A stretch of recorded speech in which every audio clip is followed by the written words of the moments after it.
You know, every man goes through seasons of life that don't show up on a calendar. They're not about the weather, they're about who you are when no one's looking.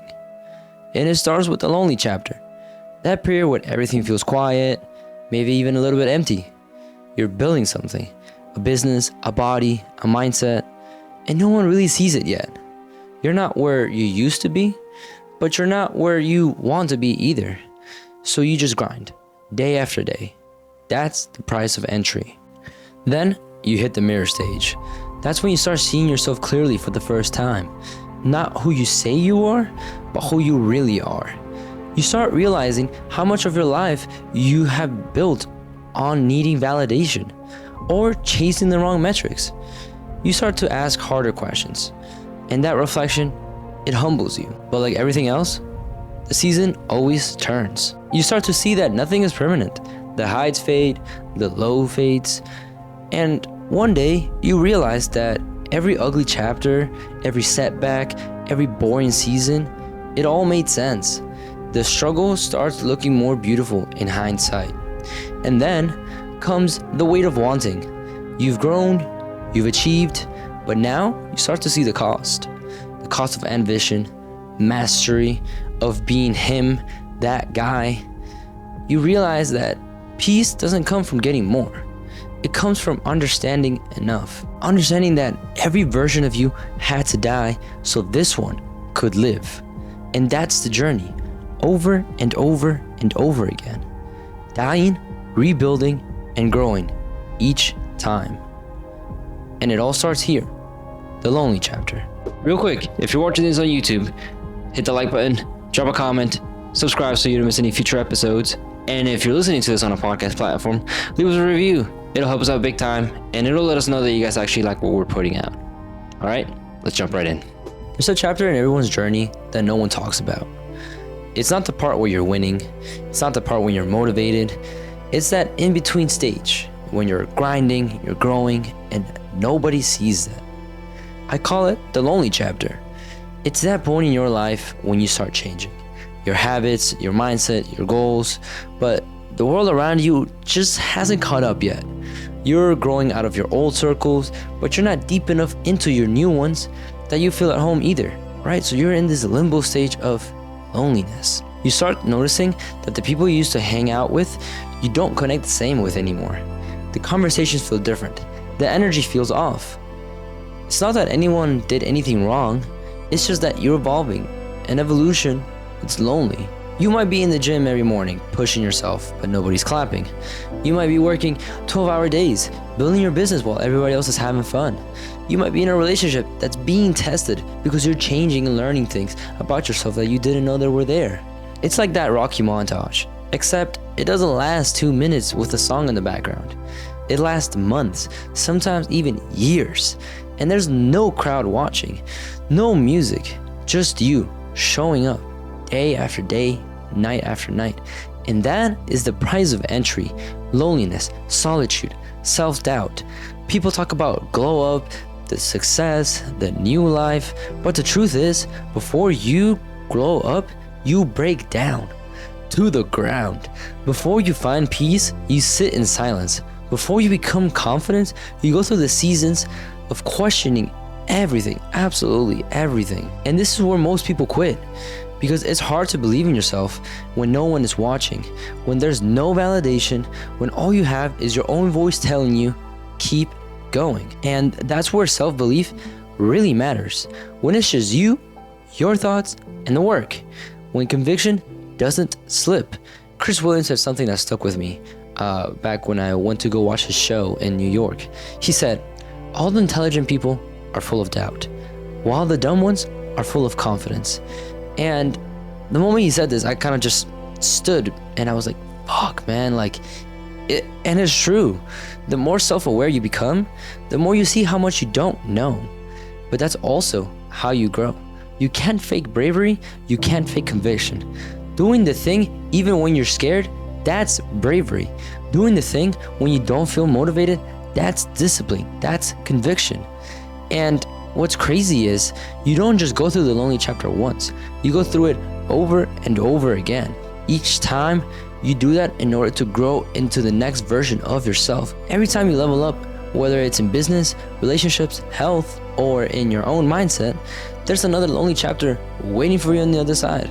Because every time you grow, you outgrow something in the past. And every time you outgrow something, you're forced into solitude again, because now you're evolving into this new version of yourself. So therefore, everything that was there beforehand is no longer going to serve you the same as the ones in the new version of yourself. So you're going to be stuck again in this little sliver of loneliness. And that's the cost of being a lifelong learner. That's the cost of never settling. You have to die to who you were to become who you want to be. And I get it. Honestly, I mean, it's not easy. There are nights when you question if it's all worth it. There are mornings when you wake up tired, not physically necessarily, but mentally, from just doing everything and holding everything together. You pray for a sign, for some kind of confirmation that you're not wasting your time and that something is gonna go right eventually. But here's the thing. God doesn't build in comfort. He builds in silence. He builds in solitude. He strips away distractions. He takes people out of your life. He closes doors, not to punish you, but to prepare you for what he has in store for you. You might not understand it right now, but this season is necessary, because if he gave you everything you're praying for today, you wouldn't be able to carry it. You would not be ready for it. You wouldn't know how to handle it, right? If you're praying for wealth and you were to get that right now in this moment, you would most likely go broke within a couple months, because you haven't built the skill of handling wealth. You haven't built the skill of handling a partner. You haven't built the skill of handling and maintaining a good physique. So therefore, you have to go through all that dirty work in order to get what you're praying for. And honestly, this is where he's teaching you how to be alone without being lonely necessarily, how to trust when you can't see, how to believe when there's no evidence yet. The lonely chapter is where faith is built, and this is where a lot of people start turning into God in their lowest moments, in this lonely chapter, where discipline replaces motivation, when you stop chasing validation and start building conviction. It's not necessarily a punishment, it's more of preparation.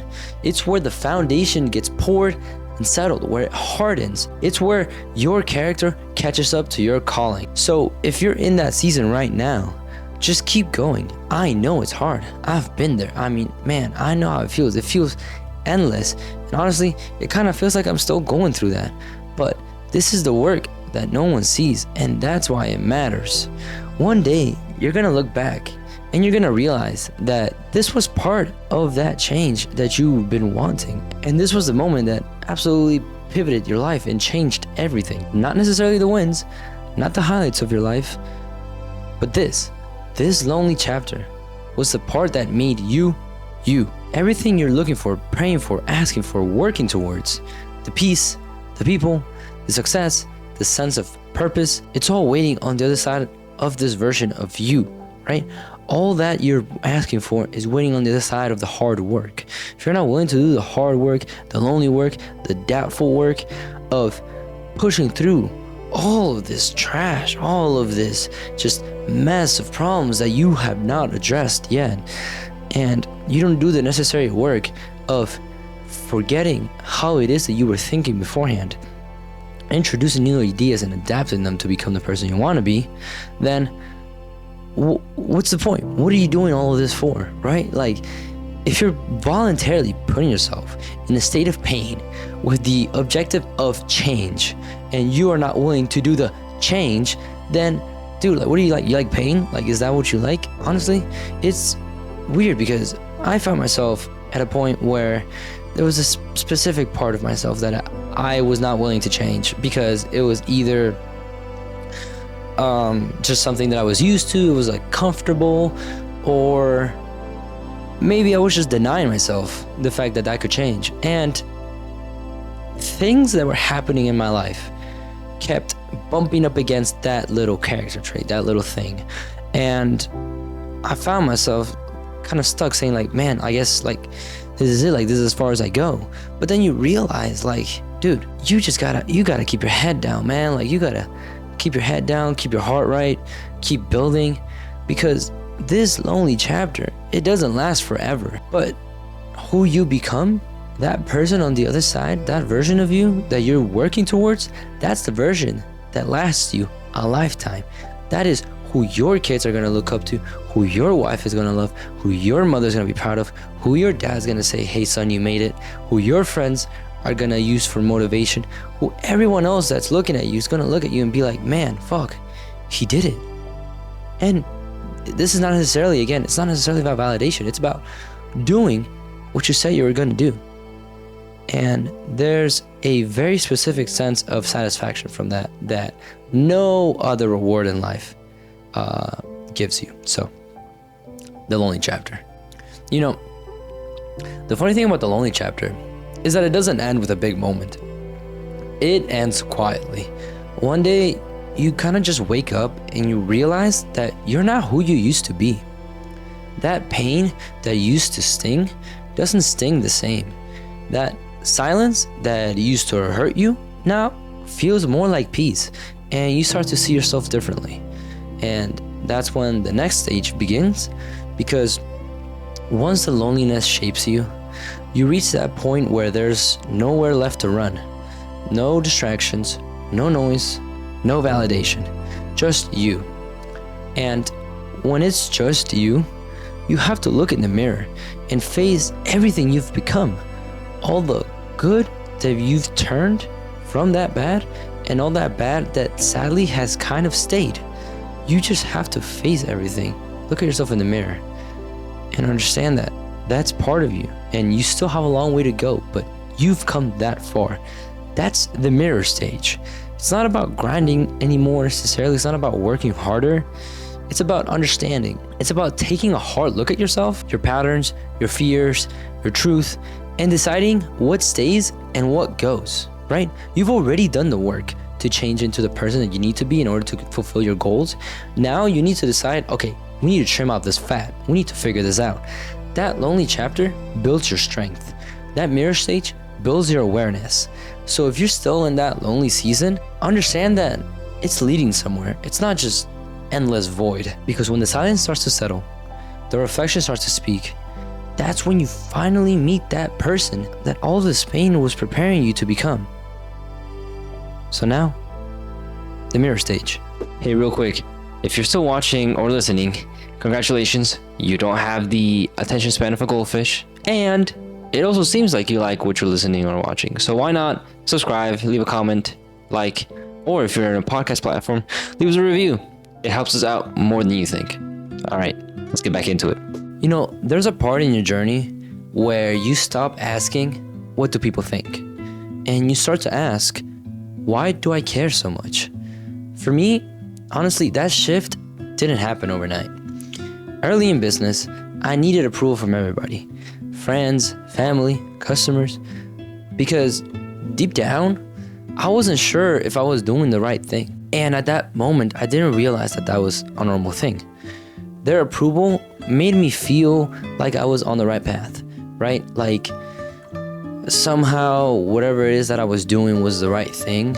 And if I didn't get that approval, I felt like I was doing something wrong. And now, looking back at it, I realized it honestly just didn't matter, because I needed to go through that. All the mess up, all the failed publicity, all those painful lessons. That's the only way to figure out what actually works and what doesn't. And the funny part is that most people I wanted approval from weren't even paying that much attention. People will always let you know what they think, whether it's your customers, whether it's your random people online, or even the one that are closest to you and that you love the most. But you have to learn how to step back and ask yourself, why am I doing this? Why am I putting myself through this? And why do I care so much about what other people think? And honestly, if your only answer is money, or it's to prove them wrong or something like that, kind of like what I had, you'll lose steam the moment it gets hard. And trust me, it's going to get fucking hard. Because your purpose has to be way deeper than that. Because when things get ugly, when your business slows down, when you lose people, when you say something that triggers other people and then they start saying things, It's honestly purpose that keeps you grounded. It's your sense of direction. With no direction, you're a lost cause. It's your purpose that keeps you grounded, not your validation. So you start to realize that people don't care about you nearly as much as you think. Sure, your family might care about what you think or how you're doing or whatever.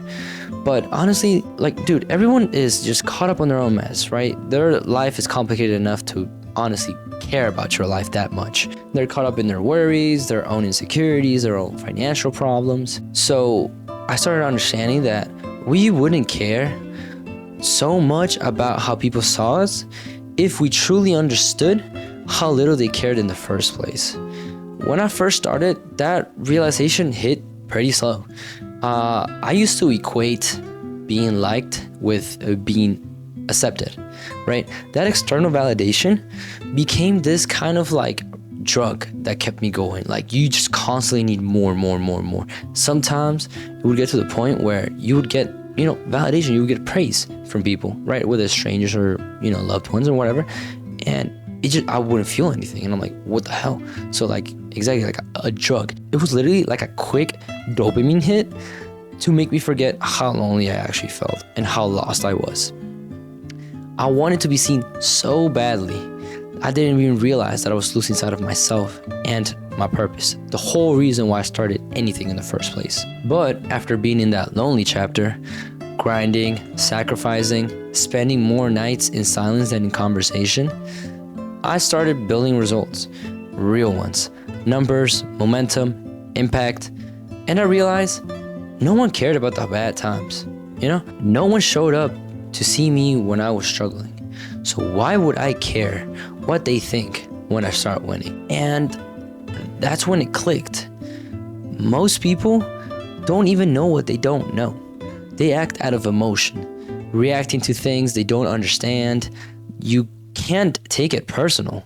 If you're doing something worth doing and you're grinding for it and you genuinely feel like that fire inside of you every single time you do it, it doesn't matter how good or bad you do it. People are always going to have something to say.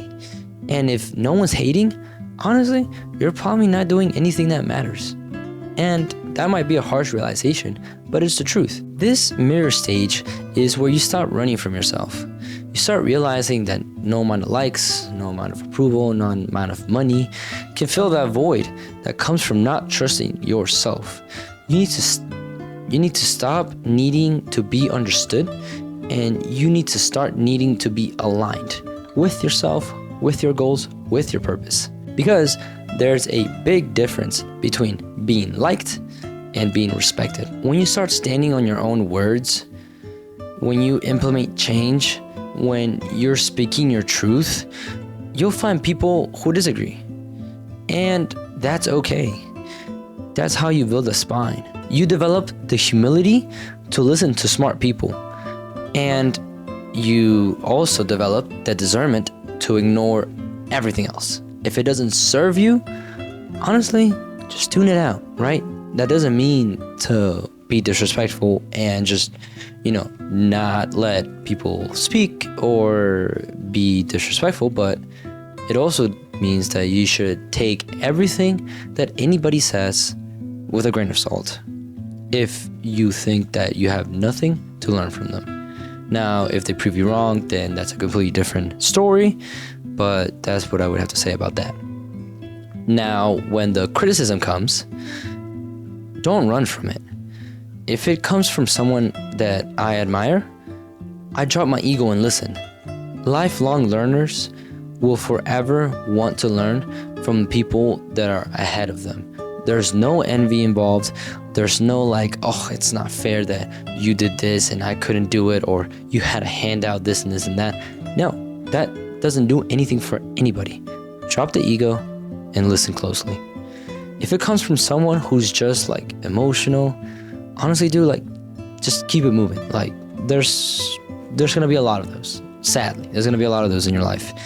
And, you can't let the voice of someone who's never done what you're doing be louder than your own, right? So, for example, if you have you have your parents that you're trying to start a business or you're trying to start something for yourself, and they tell you like, no, you should do this, or like go to college, or like follow this career path, blah, blah, blah, blah, or like you don't know what you're doing, you're gonna go broke, whatever. If they're not the supportive kind, I'm saying, then honestly, like, should you really listen to them? They've never done what you're doing. So how could they tell you what's gonna happen, right? They know you as their son. They don't know you as a worker. They don't know how hard you're willing to work for this. So don't let anybody that's not done what you've done successfully tell you how to do that thing. Cool? If you think about it, like, you can't fake bravery. You either do the thing scared or you don't do it at all. And that in itself is bravery. And honestly, that's okay. Being scared is okay. Feeling doubt is okay. I've felt that feeling hundreds of times, and I still feel it to this day, and I will probably feel it for the rest of my life. And something I've learned with filming with people that I look up to, talking to big clients, taking leaps that I didn't feel ready for, you understand that fear just doesn't go away, bro. Like, it stays. You live with that fear. You just get used to doing the things while that fear is standing right next to you. It becomes like your little co-pilot. And with that, you understand that motivation is just starter fuel. It keeps you moving. But discipline of the thing, discipline is what keeps the engine running when the tank's empty. And purpose is the road you're driving on, right? So again, you have motivation as the starter fuel to this rocket. And once that starter fuel is done and you need to head into the atmosphere, you have discipline. Discipline keeps it running. It's that actual gas that keeps you running. And your purpose, your mission, your goal is the trajectory that you're going on. So if you ever forget why you started, you'll find yourself running in circles, chasing applause instead of progress. I've had seasons where I pushed way too hard. I would wake up, work, go to the gym, sleep, and repeat. Like, sometimes I wouldn't even eat, maybe just once a day. And it all just felt like a loop, dude. It was horrible. It got to the point where I crashed and I was basically running on fumes, barely sleeping, didn't take no breaks. And I was telling myself, just one more, just do it again. One more job, one more edit, one more call, one more sale, and we'll go to bed. And honestly, like, everything inside of me just cried, it screamed, telling me to stop. But I didn't. I ignored it. And after a while of completely burning out, I took 2 days off. I sat in silence, and then I came back sharper. That was literally it, right? Because even in exhaustion, there's a voice inside that was telling me, you've come too far to quit now, right? Like, if you were to quit right now while you're burnt out, what the fuck was the point of doing everything that you did? What was the point of missing all those weekends? What was the point of investing all that money? What was the point of pushing so hard to the point of failure if you're just gonna quit right now, right? What the hell is the point? So that's when I learned the real meaning of discipline. It's not just about waking up early or going to the gym every day. It's about showing up when every single part of you doesn't want to. It's about choosing future you over current you. It's about looking in the mirror today and saying, I'll take the pain. I'll shoulder that. I'll take care of it today so that tomorrow me doesn't have to. That's the mirror stage. It's raw, uncomfortable, but it's real. You start to see your future self more clearly. That version of you that's confident, resilient, the leader that people can rely on, the one who doesn't act out of emotion, but rather controls it, and the one who's built, $1 million businesses and a media empire, but meanwhile stayed humble, stayed grounded, and stayed faithful. That's the goal. That's who I'm building for. That's who I work for. That future version of myself. Every system I've built, every late night, every episode, every lift I do in the gym, it's all an investment for him. Future me. Not me right now, not me in the past, me in the future. And honestly, if future me could talk to me right now, I think, and I'm positive that he would say, keep going, do better, take care of yourself. Don't burn out trying to prove something to yourself or to others.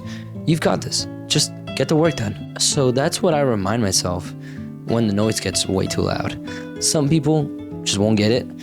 And that's okay. Not everyone's supposed to. If everyone could do it, everybody would do it. But most people can't.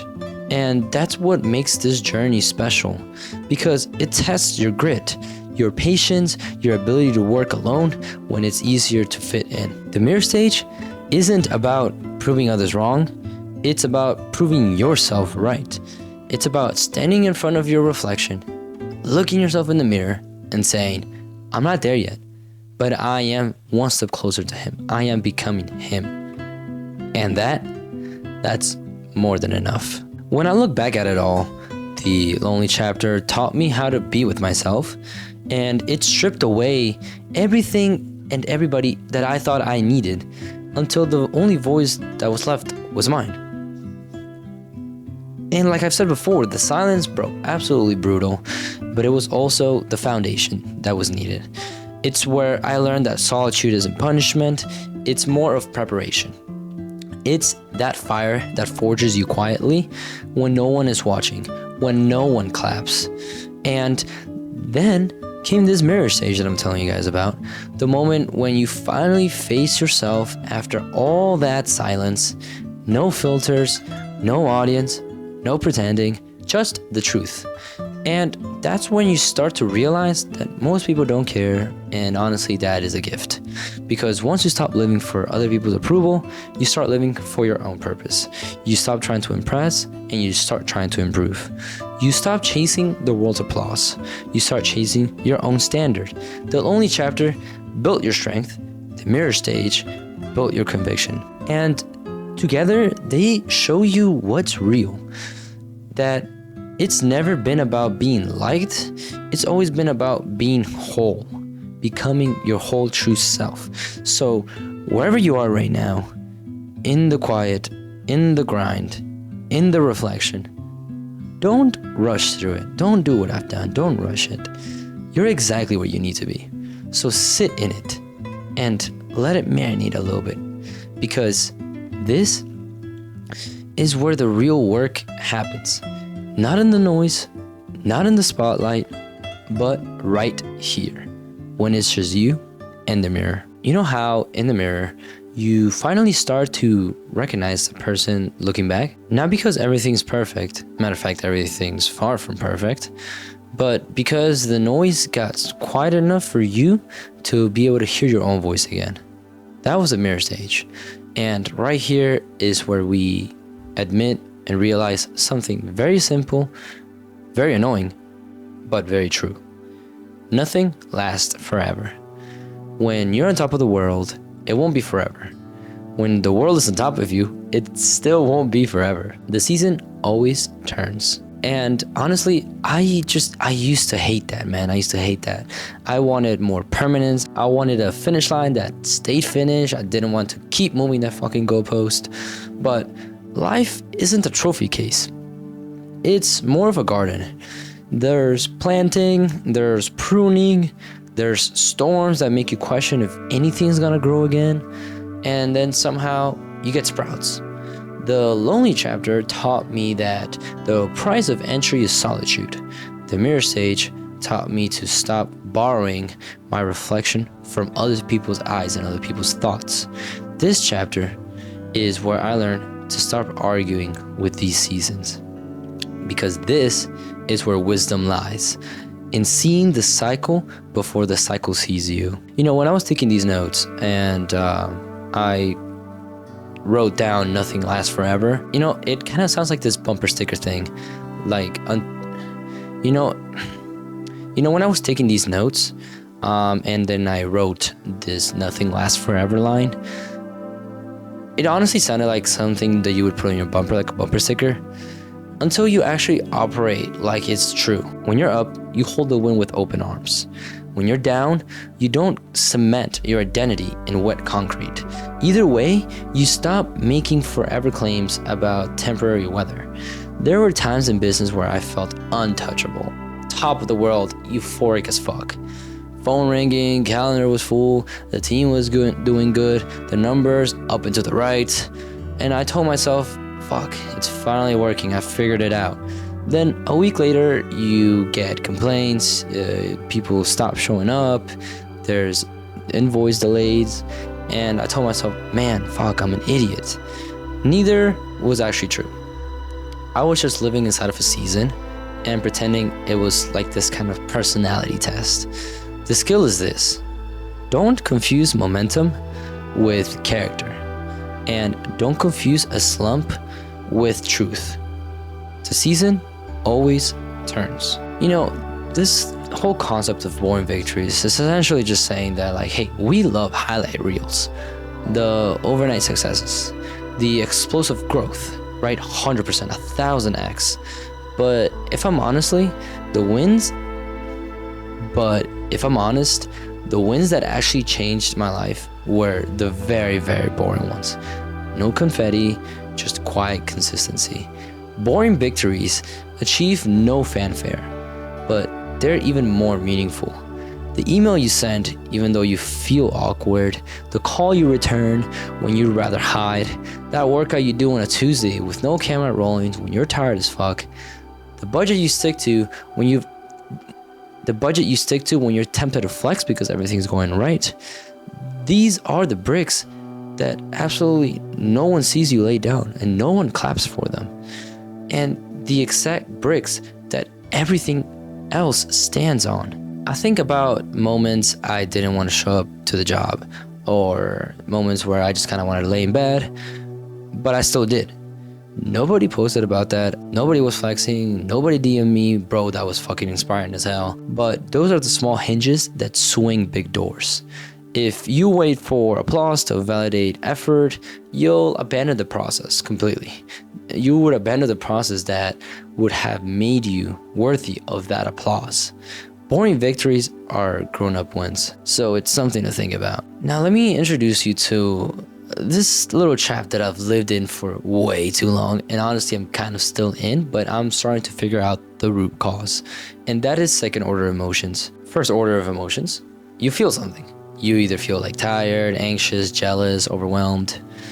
The second order of emotions from that is you feel something about the feeling.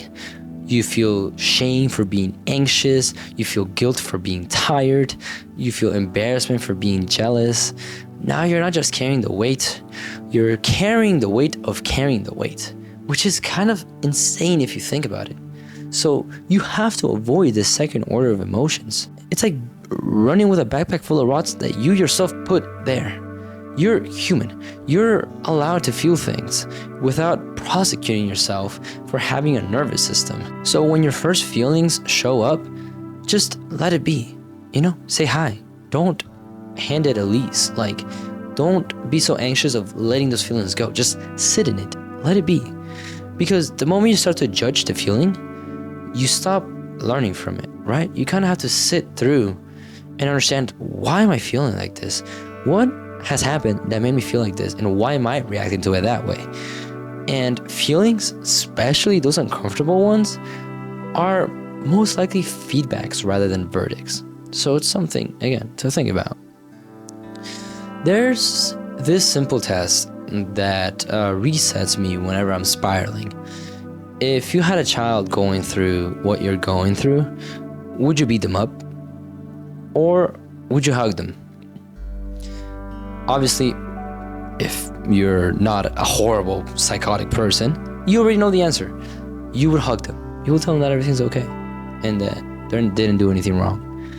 You tell them that it's okay to be scared, it's okay to be disappointed, it's okay to be angry, and you would celebrate that they have tried, and you will sit with them long enough for that wave of emotions to pass by, and then you would help them do the necessary things to take that next step. So why don't you do that with yourself? Why don't you hug you? This is not soft, this is not being weak. This is letting yourself off the fucking hook, because you are your own worst critic, and not even the worst of the worst, like the absolute epitome of the worst critic of yourself. It's how you stop wasting your energy on self-cruelty and spend it on the action that changes everything, right? So hug yourself. It's okay to feel things. So here is the rule that I'm living by now.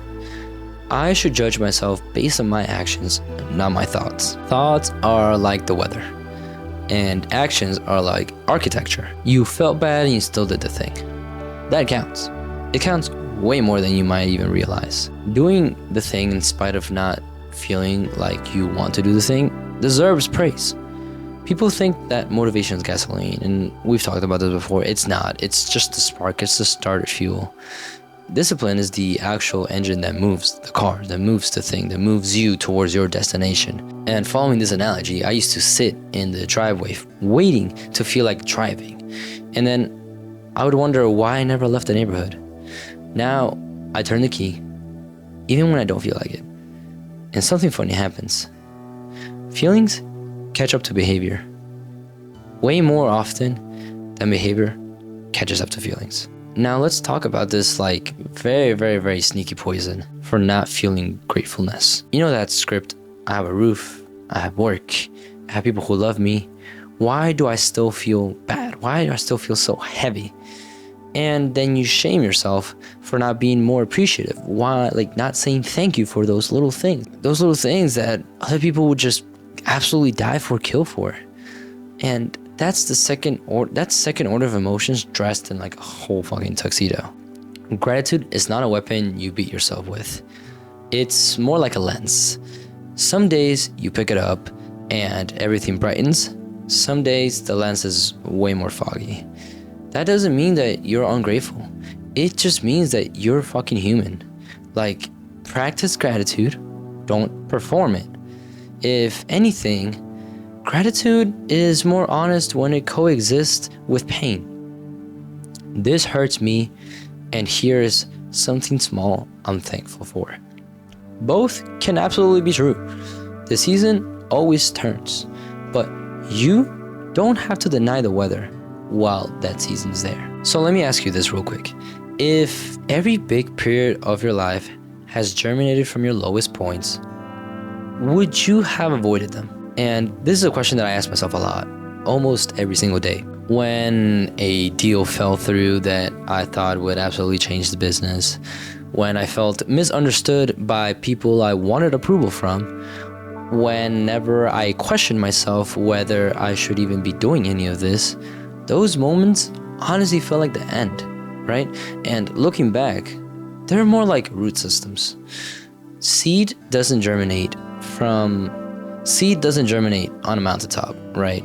It cracks open underground, dark, cramped, forgotten, deft before height, always. And dude, if you're in the valley, I'm not romanticizing it in any way, shape, or form. I know it hurts. I also know that the valley is where you find water. You learn who you are before anybody starts clapping. You learn what you value when all that cheap stuff gets washed away. And later, people will point out at your rise, but you'll know the rise started all the way down in that valley, in the dirt. In retrospect, the struggle will strike you as more beautiful. This is something, again, that I listened to at Chris's show, and honestly, I didn't believe that the first time I heard it. Beauty, like, this struggle is beautiful. And then time did what time does best. It revealed edges and patterns I couldn't see up close. The hardest scenes got reframed as turning points. I started seeing the purpose behind all that pain. The boring victories formed this backbone, and those lonely nights became training montages that were actually months and years. It's not so much that the pain becomes any fun, it's that the pain becomes more meaningful. And meaning is a form of beauty, just like purpose. One day, you're gonna look back at this version of you in the current moment. The one that doubts, the one that's trying, the one that's showing up, slipping, showing up again. And you'll feel a kind of tenderness that you can't access right now because you're in the thick of it. And you'll be proud of how you kept a promise to yourself when there was no external reason to, how you kept going. And that pride will not be loud. It'll be quiet. It'll be solid. It'll be earned. And there's only one person in this world that will know that, and that's you. And that's the only person that you need to prove anything to, yourself. So now let me get personal for a second again. There was a stretch where I felt like I was underwater. Business uncertain, relationships strained, body was tired. I would just kind of lay in bed and think, I should be more grateful. And then I felt worse for not fucking feeling like gratefulness. So I would open my phone, kind of just doom scrolling, hoping for a sign of something. And then, usually I got someone else's highlight reel as I was scrolling, because that's kind of what happens. And you know what got me through that? It was not a motivational speech, not a windfall. It was those small boring things that I talked about. Showing up to the gym and doing 70 instead of 0%. Calling a customer back even though it might be a little bit awkward and they might not want to hear from me. Eating a decent meal instead of numbing out and not eating. Writing down 3 things that I did that day, right? Writing down 3 things that I did that day. What did I actually accomplish that day? And counting that as my little wins. Hugging myself. Not literally hugging myself, but the way that you would a kid, by telling myself, hey, you're allowed to be here and we're still moving, and it's okay to feel what you're feeling because you're still doing the thing. Honestly, I don't know who needs to hear this, but you are still there. Not the brand, not the role, you. That part that's quiet and stubborn and knows when you're lying to yourself, it hasn't left. It's just under a few layers of noise and pressure. If you get still enough, you'll feel it. And if you act long enough, you'll prove it. So let me give you a few tips on how to go through these seasons of changes. If you're on a high season, hold your wins with humility, right? Stay humble. Let your highs be a little bit lower and let your lows be a little bit higher. Keep your routines boring, right? Don't do anything novel, like just keep it repetitive, keep it boring, because you're in such a high, you don't want to add more high because then the crash is going to be absolutely insane. Keep your gratitude real, not performative. Really think about what you're grateful for and be grateful for that even when things crash, especially when it's high. And remember this is a season. Seasons turn over. This is not some kind of coronation. You're not sculpting yourself into like a forever win. This is not permanent at all. Now, on the opposite side, if you're in a low, reduce your second order of emotions, right? Don't give yourself a shame tax. Judge your actions, not your thoughts. One single brick at a time. Give yourself a hug, just like you would a child. And trust that your roots, your core, your fundamentals are growing when you can't see them. If you're somewhere in the middle, coasting, plateauing, this might be the most dangerous season because nothing feels really urgent.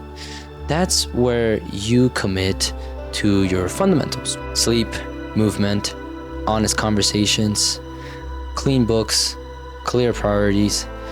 You strengthen the floor so the next ceiling has something to stand on when you move up in the world. Now, I actually wrote down this little short mantra for you guys, so bear with me real quick. When it's incredible, this is not forever. Savor, steward, stay humble.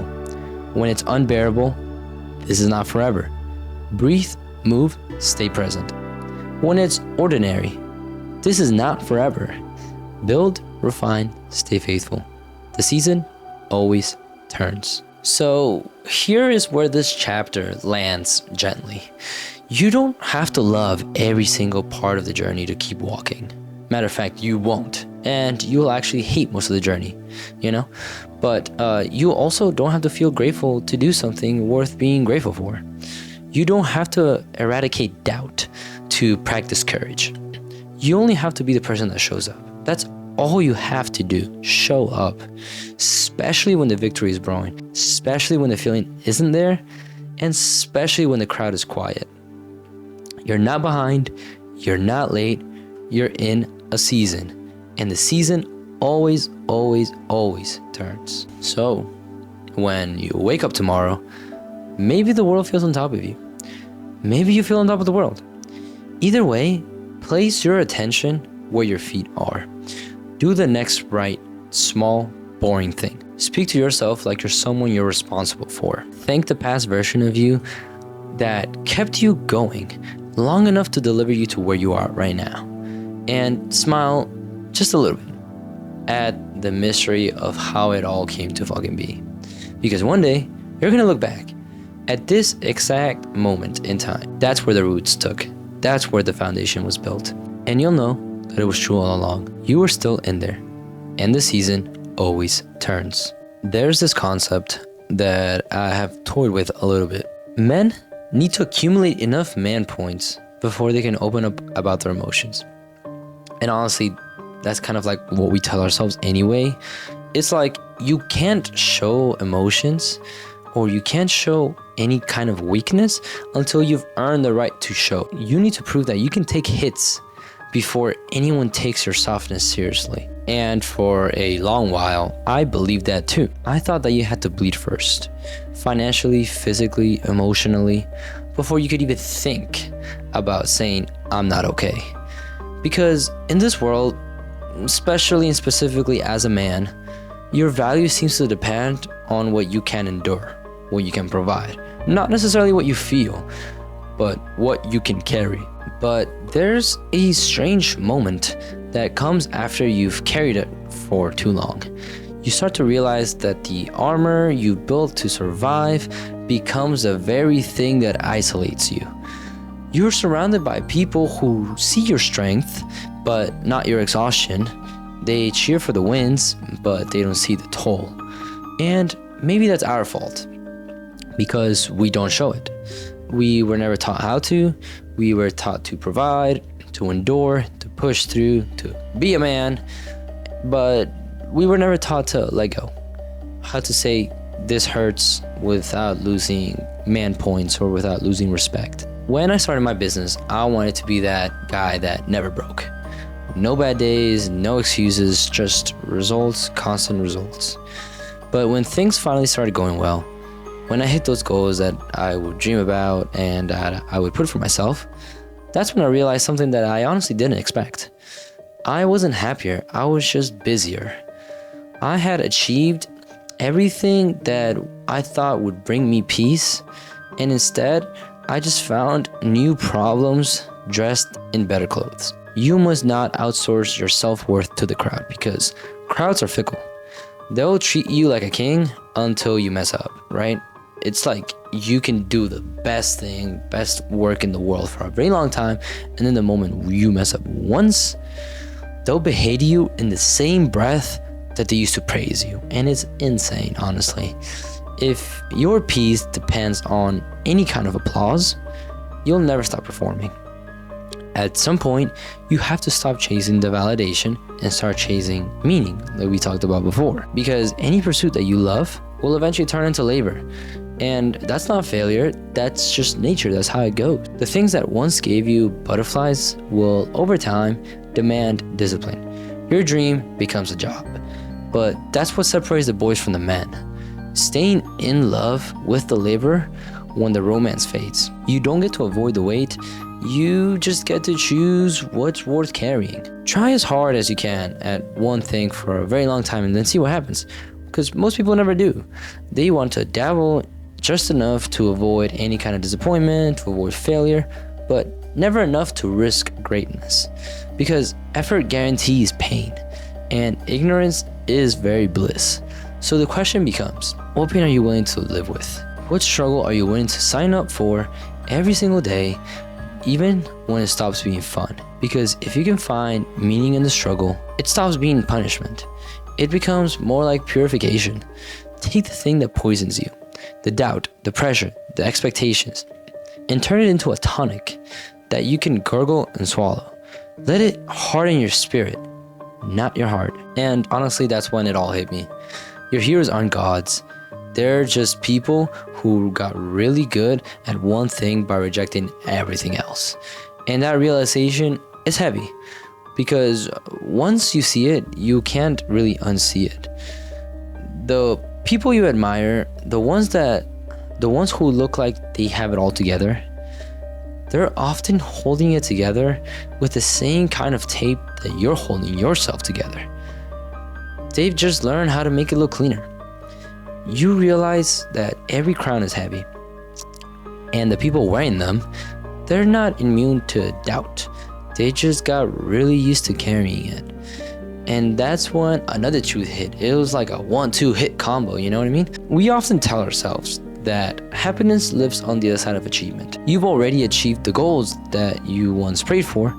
You've already crossed the lines that you said will make you content, that will make you happy. And still, your happiness has faded.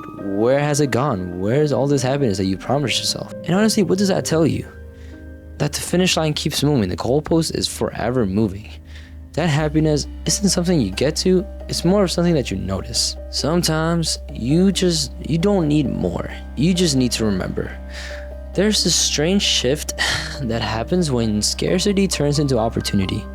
When you're no longer firing in all cylinders to survive, but more like to sustain. You think that will make life easier, but it doesn't. It just replaces desperation with pressure. And somehow, problems of abundance can still break you in quieter ways. Everything will be fine, even if you don't believe yourself. Because you don't need to believe in yourself to keep going. You just need to keep going. You know, faith doesn't always sound like confidence. Sometimes it sounds like exhaustion's whispering, one more day. You can believe that you aren't worthy of things and still get them. Because worthiness is a feeling. It's not a law. It's not a rule that you have to live by. And life doesn't wait for you to feel ready. So I'll ask you this. When things go right, when life starts paying off, is your feeling happiness or is your feeling fear? Because if it's fear that it all might fall apart, then maybe you haven't learned to receive what you've earned. Maybe part of growing isn't just building strength. It's learning how to stop fighting once you've won. And honestly, that's a lesson that I haven't learned yet, and it's probably the lesson that will change everything. And that's the weight of the crown. It's the burden of wanting more, even after you've gotten everything you said you wanted. It's realizing that peace isn't found in perfection, but in presence. That masculinity isn't silence. It's not holding your feelings back. It's not like just hiding in a corner with all of your doubts, with all of your fears, with everything that makes you sad, with like your not okay mindset. It's more of that self-control. It's that allowing to feel things and giving the grace to be able to talk about those things with someone that trusts, and for having the faith that they're gonna listen.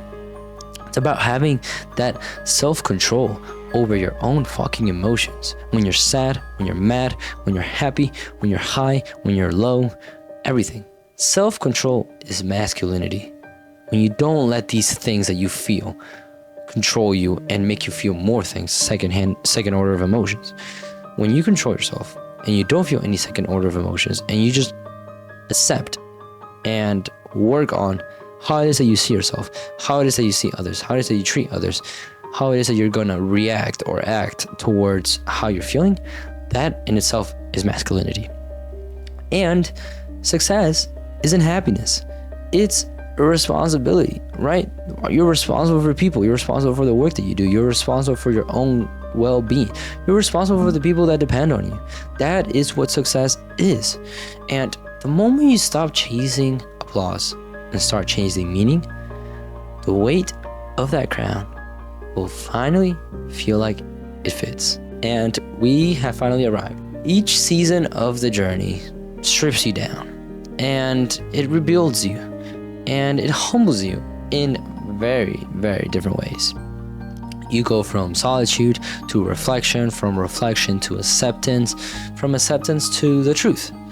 And when it's all said and done, you realize that there was never really an ending, just another beginning, shaped by who you've become and directed by who you are going to be or who you want to be. Because maybe, I don't know, sometimes maybe the journey isn't about becoming more. Maybe it's about becoming enough. And in that quiet realization, you finally set the crown down. Thank you so much for listening and for watching. It really does mean the world to us, and we really appreciate every single one of you who sticks around all the way until the end. Don't forget to like, comment, subscribe, leave us a review on the podcast platform. It really does help us grow. And until next time, see you guys.